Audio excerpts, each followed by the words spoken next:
Ya, kita lanjut.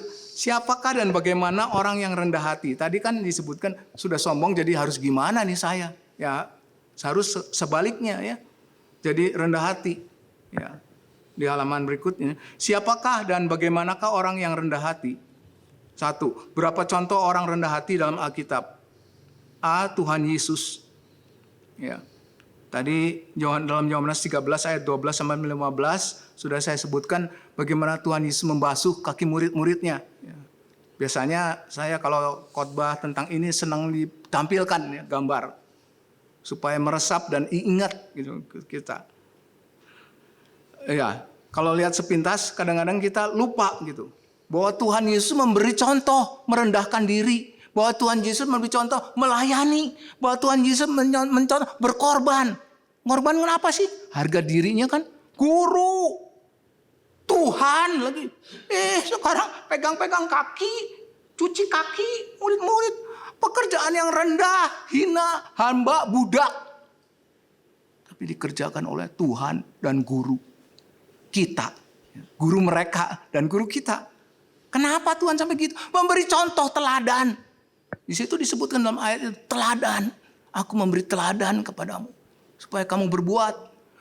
Tuhan Yesus memberi teladan pada murid-muridnya. Juga Tuhan Yesus memberi teladan pada kita sebenarnya. Ya. Bukan pada murid-muridnya. Itu mah murid yang zaman dulu lah.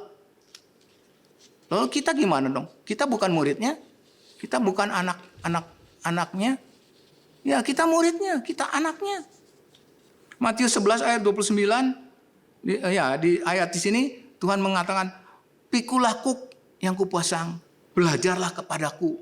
Sebab aku lemah lembut dan rendah hati. Kalau Tuhan Yesusnya, guru kita, Tuhan Yesusnya rendah hati. Kenapa murid-muridnya jadi arogan? Kenapa muridnya jadi sombong? Ya, saya pernah menyetel mebel. Dibelokkan rumah orang kaya, dibelokkan Cibaganti yang ada pompa bensin. Cibaganti ada pompa bensin, Cibaganti atas. Rumah orang kaya. Dan ketika bawa tukang saya ke sana, nyetel mebel, ada pembantunya, banyak pembantunya orang kaya. Dan yang ajaib itu pembantunya lebih galak dari tuannya.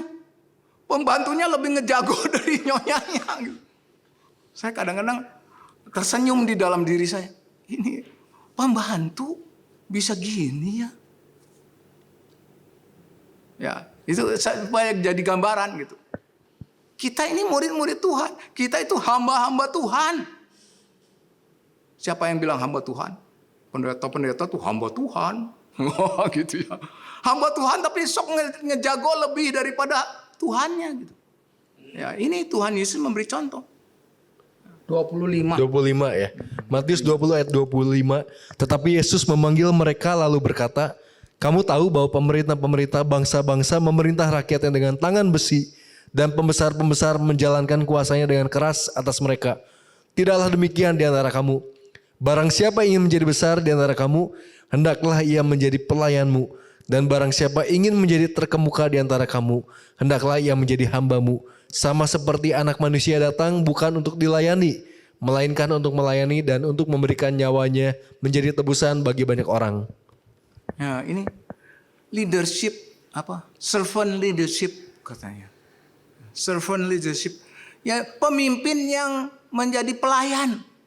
Kok bisa gitu? Tuhan Yesus begitu. Ya, itu Tuhan beri contoh. Sebenarnya pemimpin-pemimpin negara pun sebenarnya harusnya melayani rakyat. Untuk kesejahteraan rakyat, bukan kesejahteraan diri sendiri. Untuk kekayaan diri sendiri. Rakyatnya supaya sejahtera.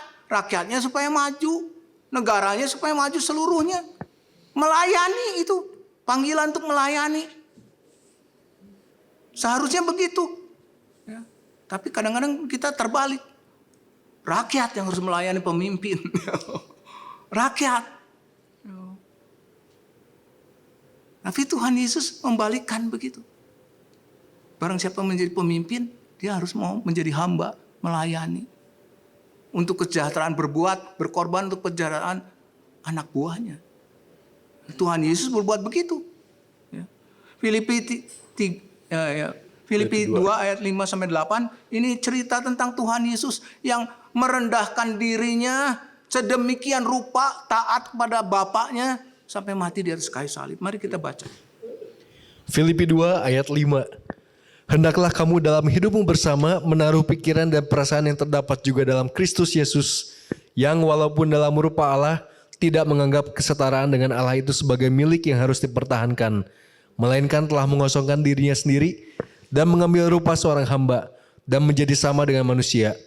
Dan dalam keadaan sebagai manusia, ia telah merendahkan dirinya dan taat sampai mati, bahkan sampai mati di kayu salib. Ya, apa yang saudara dan saya tangkap di sini? Tuhan Yesus taat kepada Bapaknya, mendahulukan kehendak Bapaknya daripada kehendak dirinya sendiri. Gimana kadang-kadang kita kan kadang-kadang mendahulukan kehendak kita daripada kehendak Tuhan. Dan yang ajaib lagi Tuhan Yesus itu sampai taatnya sampai demikian sampai dia rela mengorbankan dirinya. Kalau kita kadang-kadang gimana? Tuhan gak dengar jawab saya, Tuhan gak mengasihani saya. Silahkan Tuhan, saya menjalan sendiri. Goodbye Tuhan. Tuhan mengorbankan saya. Ya, coba kalau Bapak Tuhan Yesus bilang, Bapak mau saya suruh berkorban, masa Bapak mengorbankan saya? Tapi Tuhan Yesus bilang, korbankan ya, silahkan Tuhan. Bukan kehendakku yang jadi, tapi kehendakmu. Merendahkan dirinya, taat sampai mati. Ya.